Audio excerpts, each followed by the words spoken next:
guys. Pupuka na itong pagbubuhos nito guys. Kailangan wala mong patid to. Buhusan ng slab guys. Ayan na yung mga ating malalakas to. Nagpakondisyon kagabi to. Nagpamasahe pa yata ito dyan sa may Beverly. Evergreen ba yan? Yung masahihan dito oh. Sir, sa holiday. Sa holiday? Patay tayo.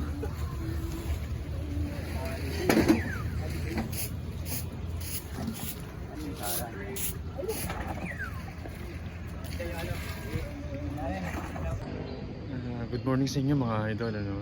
Update ko lang po kayo dito sa kaganapan ng prop deck ko guys. Natapos na namin po ito kahapon na buhusan yung slab po ng third floor guys.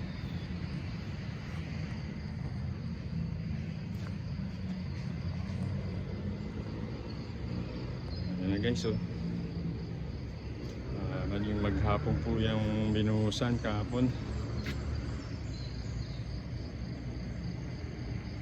Ayan guys ang kabuuan ng aking third floor guys.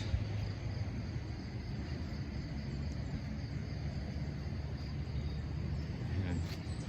So ayan, kung nakikita nyo po itong yung bubong ng hagdanan niya magkakaroon din po tayo ng dugtong niyan, yung para doon sa magiging kusina niya, yung pinaka CR. Ayan guys, yan po yan dyan sa dulo. Ayan. Ayan yung magiging dugtungan niya guys hanggang dito diyan sa kabilang side.